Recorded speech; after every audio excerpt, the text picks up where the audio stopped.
he is going to play today. However, I am also told that Patrick Mahomes was diagnosed with turf toe on his left foot. You saw him hobbling around during last week's game. Clearly was not 100%. This, from what I understand, affected him much more than being in the concussion protocol. Obviously something to watch today because he is not going to be at full strength. Rich, as far as after the season, I'm told the thought right now is he does not need surgery, but he is going to meet with a specialist whenever the season ends to determine that fully. Wow, a specialist to talk about surgery, Kurt. That's not like just something you could go day to day. You know what I'm saying? So the number of people that have been texting me all week or calling my show saying, what type of Mahomes are we going to see now that we know he's going to be out there to be seen? I'll ask you that question. What do you think? Well, Rich, it's a tough one because obviously they need him on the football field. And obviously they like to do different things with him, get him out on the edge. They ran an option with him down in the red zone last week. And so coming off the concussion, do you play the same way that you've always played? And now we always say that when you step on the field, you can't think about an injury. You can't think about what's happened in the past. You've got to play in the moment. But we just understand how important he is to this team. Will he be patient? Will he relax and let the game come to him? Or is it just, hey, I'm going to let everything go. I'm not going to worry about what's happened in the past, and I am going to play football the way I play as Patrick Mahomes. The Chiefs are going to need that, but that concussion's always going to be in the back of his mind. Yeah, you know, and he's a dual-threat quarterback. He's going to run around. Kurt, you mentioned it. He ran speed option. I used to run speed option. Boom. All right. On the goal line for a touchdown. And then when he ran it again later on in that game, you know what? That's when he got hurt. Right here is speed option. He didn't pitch it and right here. And so I'm just wondering, you know, I coached Steve Young. All right. And he had a concussion. My first game I ever coached him against Tampa. Sap. All right. Well, Sap, God. After that, guys, I took quarterback sneak out of the game plan. Right. I took quarterback draw out of the game plan. I was concerned about, you know, his health, all right? So you protect him as a play caller, and you eliminate some of those speed options and everything else like that. So Patrick has to protect himself. The play callers have to protect him. Now, they're going to say, oh, Steve Young was 37 years old, and Patrick's only 25, so if he's cleared, he's playing like he plays. And there's going to be some of that thought, too. But from a concerned coach, I would protect him a little bit and be careful. I thought this was interesting when we discussed this because that's how it went. You know, you thought about it from a coach's standpoint. I thought about it from a receiver standpoint. Like, my guy's good. He's good. He's going. You know what I mean? He's going to be fine. We're going to be fine. We're going to, and I would be telling my linemen, listen, man, we got to protect him. We have to protect him. I wouldn't even care about running those options. Take it out of the game plan. Exactly. Just as long as let him throw me the ball. Let's just let him throw me the football. Take all of that stuff out. We don't have to do that, buddy. We don't have to do it. Is what I'll be saying. Let's just make sure we protect him. Kurt? And Irv, it'll be interesting because I think back to last year against the Titans. You remember when Patrick Mahomes runs down the sideline, he could have easily went out of bounds, and he turned it up and he scores a touchdown. Right. Earlier in week 6, he had one of those plays on third down where he's running to the sideline, he spins and he goes between two defenders and sets them up for a 4th and 1 that leads to a touchdown. So it's things like that you wonder this time around, oh, I get close to the sideline, now I got to step out of bounds instead of making one of those special Patrick Mahomes type plays. And how about, well, I mean, we talk about how diverse this offense is, right? The playbook has all these plays in it. Let's just get rid of the ones that you're talking about. There's about 90 other plays, probably from the 1948 Rose Bowl that they've instituted just for this one game. And just go with those. Yeah. Teams met was on a reconfigured Monday Night Football schedule of a Thursday night game back in week 6. It's the Bills and Chiefs in this rescheduled Monday afternoon, mid-October game. The ball comes your way, far around, makes on him. Pass in the middle, cut by Kelsey. Touchdown! Corner pattern near side. Kelsey reaches up and makes the grab. 4th and inches. Darrell Williams, he breaks a tackle. 10-5. Touchdown! Edwards-Hilaire looks like Marcus Allen. Tonight he's rushed for over 150 yards.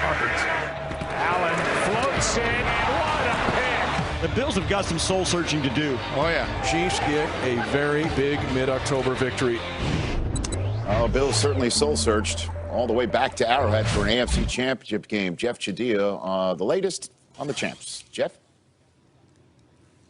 Thanks, Rich. And obviously, Patrick Mahomes had a long week last week going through concussion protocol. He was cleared on Friday, but he was able to be on the field for practice for all 3 days. And the Chiefs were pretty confident about what he was going to be able to do.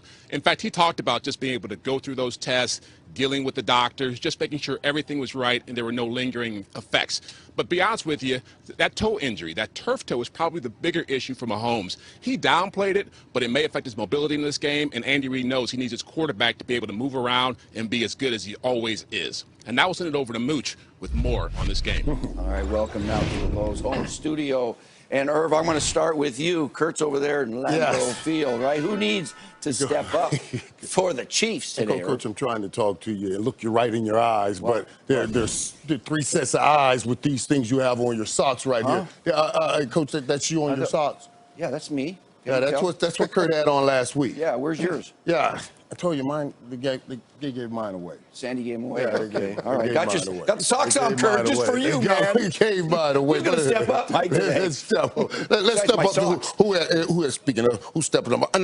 So I'm going with Cole Hartman in here now. And week 6, Cole Hartman had 1 target, 0 touchdown, 0 receptions in that game. And I'm not just talking about him making plays in the passing game. I'm also talking about him doing things in special teams. You know, he had a punt return for a touchdown this year. They're going to need offense because this is going to be an air raid attack by these 2 young quarterbacks, Kurt. And Irv, I could take my pick offensively like Tyreek Hill or Travis Kelce, but I don't think they really need to step up. They just need to be them because they're there every single week. I'm going to flip it to the other side. We know Josh Allen is going to throw the football. The Chiefs are going to have to get after him. So I'm looking at Frank Clark. He had 6 sacks this entire season. Last year in the playoffs, he had 5 in the playoffs, in their playoff run. And so he is going to have to step up. They're going to have to find ways to get pressure on Josh Allen, get him out of the pocket, get him uncomfortable in the pocket if they're going to slow down this Bills offense. Yeah, to me, Kurt, you know, Clyde Edwards-Helaire had 161 rushing yards last time these 2 teams played. But you know what? He's been hurt. And he's going to try to come back and play. So his replacement, Lev Bell's out too. So his replacement, Darrell Williams now, who had 78 yards last week against Cleveland, he's got to step up big. I just can't believe that Clyde will be there every snap, nursing the injuries that he's had with ankles and hips and whatnot. Darrell Williams is a very capable back, and we'll see if he can, lead these guys. They had over 200 yards rushing, and Darrell Williams is going to be a large part.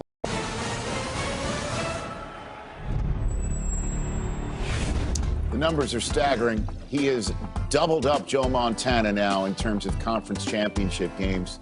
A full touchdown and an extra point. And if those numbers don't just snap you to attention, Tom Brady has more conference championships, victories, correct? More conference championship appearances, more conference championship appearances than 26 National Football League franchises. Whoa. Oh my God. Now that it really is ridiculous, Kurt. I mean, when you just say it. So now the first one's special, obviously, and then the second one puts you in a category of having won multiple. Then the third one for Brady was back-to-back, so that one was special. The fourth one was after a 9-year wait, as you pointed out, Steve. The fifth one separated him from folks like Montana and obviously Bradshaw. And then the sixth one, I mean, we could go on and on and on how special each one is, but the seventh one, now, to do it now, at this age, under these circumstances, with a new team after 20 years in New England, would it be, do you think, the most special, Kurt, of all of them? What do you think? Yeah, I mean, you just mentioned it, Rich. I mean, I don't know how you say which one's the most special because they all have significance. And Tom's always said that, hey, the next one is the best one. And so I know this one would mean a lot to him, but we can't just gloss over this, the fact that he'll be going to a Super Bowl without Bill Belichick, which has always been the question, who's more important? Are these guys together? Now he's doing it by himself. You can't overstate how tough it is to go to a different organization with a new offense, with new pieces, with the fact that we had absolutely no offseason because of COVID, and he's got his team back in this position. So I don't know where this is going to rank among all the great things that Tom Brady has done, but there is no doubt if they get there and if they win, this will be a huge crowning moment for Tom Brady amongst a huge crowning moment career where it seems like every year we've got something different. Yeah, this takes all those those straps that we put on Tom and throws them away. Because we talked over his whole career.